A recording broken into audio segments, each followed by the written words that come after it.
It's a life and death battle against the Alaskan wilderness. I gave myself a 5% chance of survival. Surrounded by predators. There was this massive bear. Facing an outdoorsman's worst-case scenario. We're in the middle of nowhere. Stranded without shelter and with no way to reach help. So I knew I had to hold on for at least a week before they would even miss us. The will to live and an unwavering faith are his only survival weapons. In the wild, when things go bad, they go bad fast. Without warning, your life can hang by a thread. Adventurer and survivor Craig DiMartino fought back from his own wilderness disaster to reclaim his life. Now Craig meets other courageous outdoorsmen who beat the odds and return from their own fight to survive.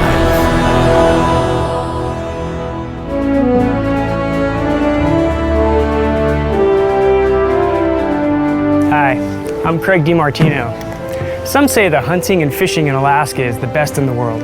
Definitely some of the most challenging. Two friends left this harbor in Ketchikan, headed to the Misty Fjords region of southern Alaska. They were on a hunt for moose and grizzly. What they found tested the very limits of a man's ability to survive the wild. Survival in Alaska is all about taming the extremes. The brutal weather, the predatory wildlife, the severe terrain. Each could easily kill anyone unprepared for the challenge. But it's those same dramatic qualities that make Alaska such an attraction for outdoorsmen.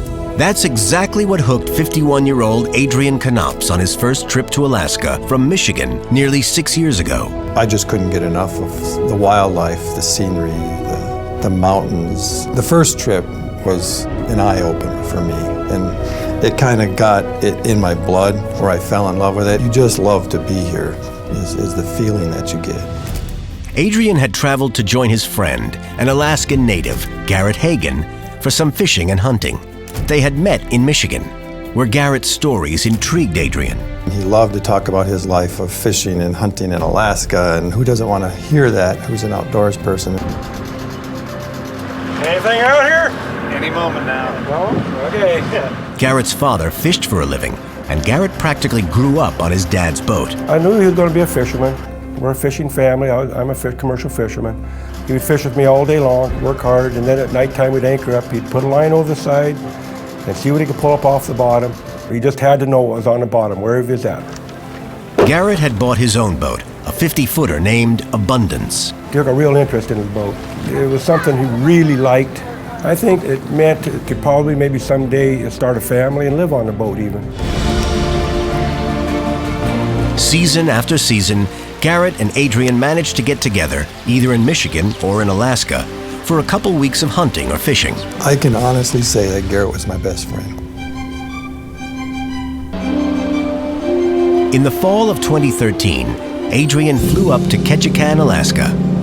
This trip, he and Garrett were going on a moose hunt. I had never seen the Misty Fjords, and Garrett had never seen the Misty Fjords, and he was very excited about this trip. Garrett and his dad prepped the Abundance.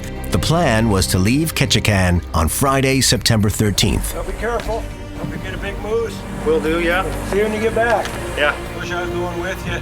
Garrett told his family not to expect them back until the following Sunday, See you in about a week. September 22nd. He was all excited, and the last thing I remember seeing my boy as he was heading out the bay. He gave me a wave, and I gave him a wave. And I seen him sitting at the steering wheel, just standing there looking ahead. Goodbye, you know. We left Ketchikan and headed south.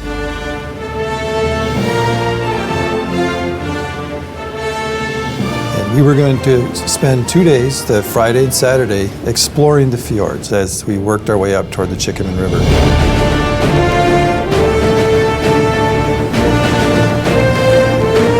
I pretty much stood on the bow of his boat or on the back all day long in awe of the Misty Fjords. I mean, they're almost straight vertical rock cliff, 1,000, 2,000 feet high. I don't know how high they are, but you feel very small looking up at them in that area.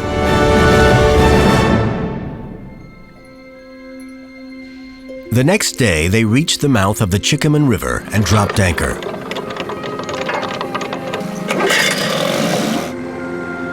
Their plan was to go ashore in a small motorized skiff and scout the mudflats and tree line for signs of game. We didn't find any moose tracks, but we weren't really up the river to where they would be anyway. So we figured we'd go back to the boat, have a good meal, get some sleep, make a plan, wake up, and continue on. The Chickaman River is fed by active glacier melt. The water is frigid and so thick with silt that you could hardly see a paddle blade just beneath the surface. When the tide rushed in, it raised the water level nearly 20 feet. On Sunday, the two set out from the Abundance, hoping to return that evening with some fresh game. Pretty nice day, huh? And you don't get much nicer day than this. Already front triple, man. You've already done. We motored that little skiff all the way up the Chickaman River. And we got back in between the mountains and we kept motoring up. And we were probably up into the mountain area a mile or two. And we noticed a little lagoon off the side of the river, which generally indicates a stream entry. And so we pulled into there. Well, Garrett, this is just paradise. It's beautiful, isn't it? It is wonderful. So we got out and we made our way up through the brush and found the stream. And it opened up into the beautiful, typical Alaskan rocky stream trickling down the mountain. So we went in, we started scouting out.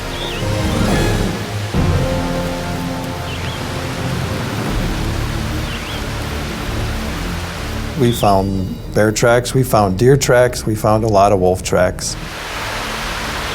That's a big bear. Grizzlies in this part of Alaska can stand 9 feet tall, and the wolves, they can sprint 40 feet in a second. The tracks told them both of these deadly predators were in the vicinity. We just waited up there for maybe upwards of an hour. Nothing really happened.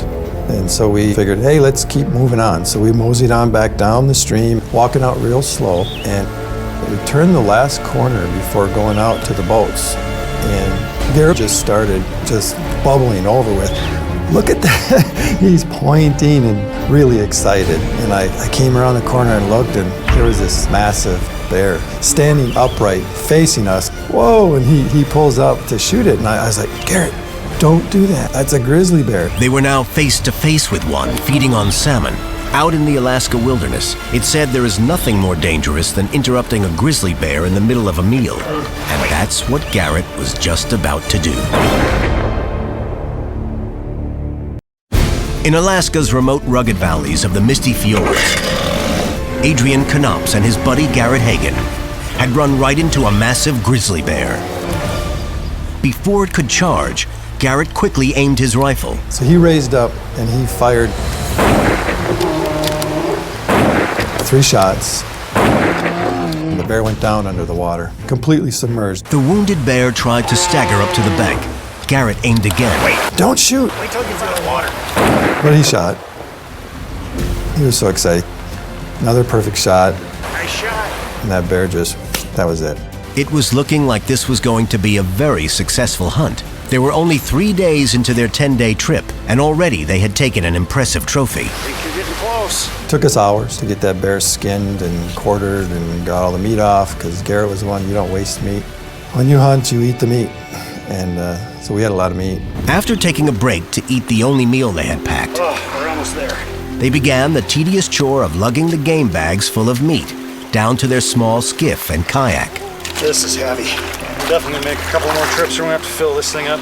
You don't have to keep any bear meat in the fall in Alaska, but he was going to keep his meat. Oh, yeah. Good to be young, Garrett. This hide, we're gonna have to fill up both this and all of that. We weren't super picky, Yeah. but we still got 300 pounds of meat off that bear. You got this packed in here pretty well. We finally got the hide down to where the meat was, and we decided to pack all the meat in the hide in the kayak so that it wouldn't be in the little skiff we were in, because that little skiff was rated for 2 guys and really nothing else. The current was surprisingly strong.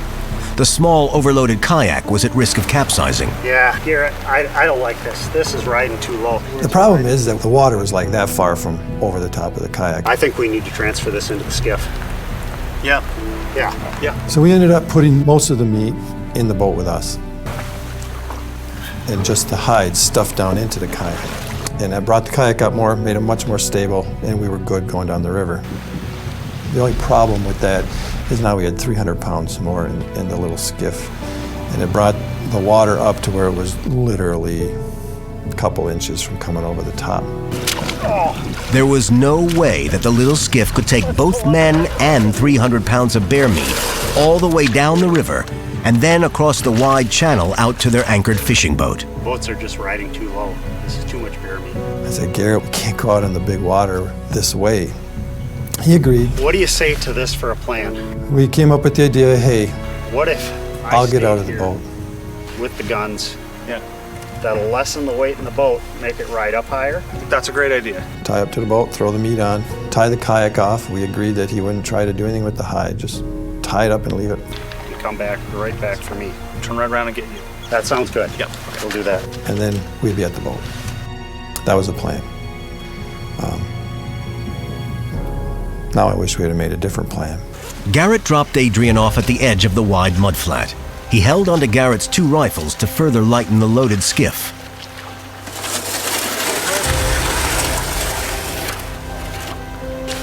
I'll be right back. Okay. Garrett motored off. Smile on his face. Bear, see you in a bit. Great day, 60 degrees, no wind. Big bear in a boat. Proud as can be. Motoring off toward the boat. And it's a pretty vivid memory just watching him go. And everything was good. Adrian watched Garrett travel the half-mile or so to the Abundance, receding into a tiny speck on the horizon. He waited, but as the tide began to return and lap at his ankles, he grew concerned. After about a half an hour, he's not coming back.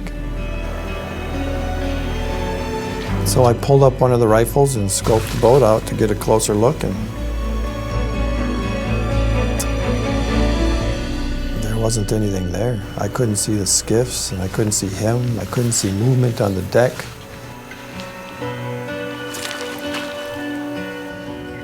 And at that point, I knew that there was something wrong. But that was just one problem. Adrian was now stranded on the mudflat. The tide was coming in, and it was getting dark. He had to head for safer ground. But in the heart of grizzly country, where would that be?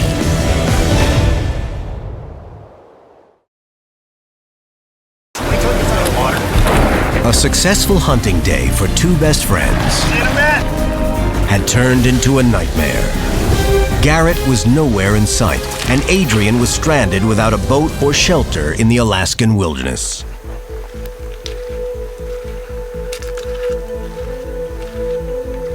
I waited. Throughout the next half an hour, I kept scoping out the boat, trying to spot something.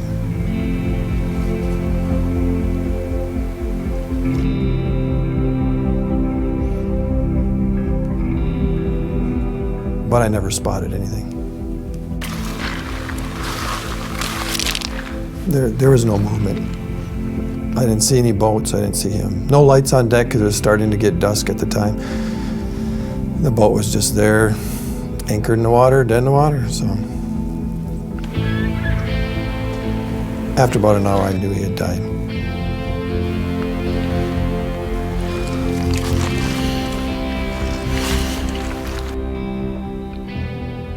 I just knew that he was gone.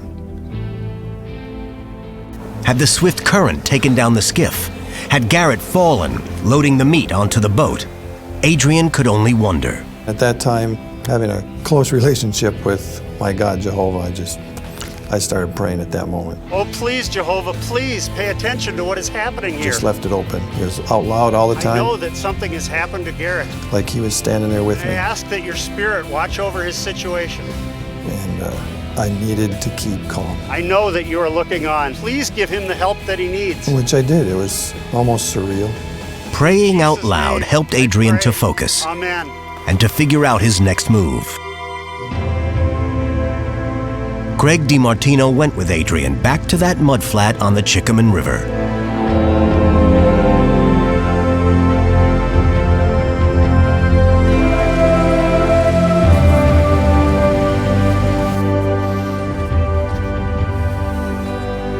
it, huh? Yeah. Back to the spot where he last saw his friend. The abundance is there. Yeah, it's out there. And that evening, he dropped me off out there in the little skiff before he went out to the abundance. I mean, do you still think about that? I can see it like it's happening right now. Yeah. I can see him taking his little boat and his new little motor and just putting along out there toward the abundance. And I waited for a half hour and then he'd come back in an hour. Then I pretty much knew it was over, but I gave him another hour and it was almost dark. I never got to see it. But then the water was coming in around my feet and I had to move.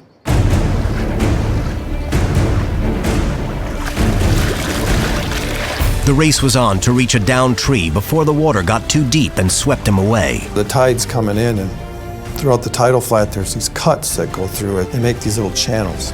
And at low tide there's no problem, but when the tide's coming in, they're filling up. Before I got up to the higher spot where I was headed, there was a big one and the tide had come in enough to where I was wading to my chest. Guns above my head. Going through this icy water. Finally made it up to this knoll, and to my relief, there was, on the top of it, there was an area of grass that was standing. And I'm like, oh, standing grass. No tides up here. Because there was some grass down below, but it was all matted down, like the water had been over it. So I said, this is where I'm going to stay tonight. I mean, it was getting dark. But Adrian couldn't be sure that this incoming tide wouldn't inundate the tree. I sat up there and the tide was still coming in. Adrian saw the tide getting closer, but there was no other place he could go. He was trapped. Luckily, it stopped not far from the tree and left him a little island of dry ground. And so I broke off some branches from other trees in the area and got a little pile of firewood. In my little fanny pack, I carry 3 ways to start a fire. My preferred way is steel wool and a 9-volt battery.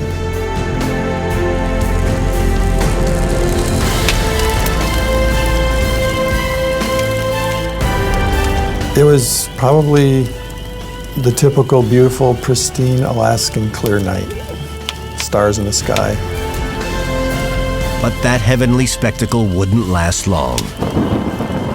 Soon those stars disappeared behind heavy storm clouds, and that one fire and that one dry night on the Chickaman would be Adrian's last.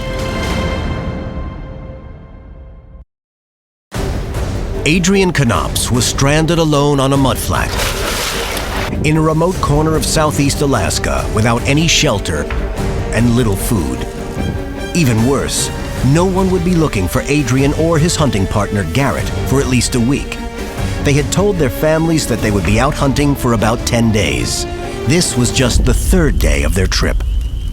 That night, Adrian had a private memorial for his friend, which he shared with Craig. The first night you're here and you made a memorial for Garrett. I was just going through every good thing I liked about Garrett. Allow me to tell all that can hear tonight that Garrett is your friend. He has served you faithfully all his life, and he is my best friend. Showed my appreciation for him the best I could. Made sure to ask God many, many times to remember him. What a wonderful young man he proved to be. And I beg that you remember him in the resurrection that your son Jesus talked about when he was here on earth. I wanted the valley to hear. Maybe that's why the wolves stayed away from here, I don't know. And that brought me some comfort, a lot of comfort. I didn't have to concentrate on what just happened. It's not like I forgot it, obviously. Right. It was a focus all the time, but it wasn't dominant. It didn't dominate me. And yeah, I could move on. And after that time, I started devising what I needed to do, you know.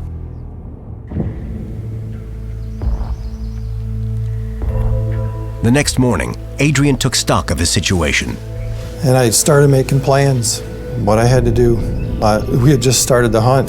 The family was told we were going to start at the Chickaman River. We'd be back there for over a week, and they weren't expecting us home until the next Sunday, and this was Sunday. So So I knew I had to hold on for at least a week before they would even miss us. I told myself, this is possible. I looked in my little fanny pack and I had 4 oat bars. That was the only food I had. So I labeled them mentally. I said, there's Monday, Tuesday, Wednesday, Thursday. I said the last 3 days I can get by 3 days with no food. The tide had receded, and Adrian took a walk to survey the boundaries of his solitary confinement. To one side, he was trapped by the wide, swift Chickaman River. On his other side, and behind him, dense trees, high cliffs, and predators. The tree line was full of wolf and bear tracks. And it's only about 20 yards of trees before it goes straight vertical cliff walls in that valley. So there's not much room for the animals, and if I went and inserted myself into their area, I'd just be fighting animals all night long. Adrian had no choice but to return to the isolated tree on the mudflat. I started going back before the tides came in, and it just started raining a little bit harder. It wasn't a mist anymore, it was a steady rain. That steady rain rapidly grew into a powerful, relentless storm. Temperatures plunged, and brutal weather battered Adrian. Lashed by high winds and driving rain, Adrian prayed for the strength to survive. But with each cycle, the tides rose and threatened to wash away Adrian's only refuge from the deadly cold waters. Stranded and alone on the most unforgiving terrain, and knowing no one was looking for him, Adrian knew he had to stay focused and use every resource within him to continue to survive. Find out how on the next Fight to Survive.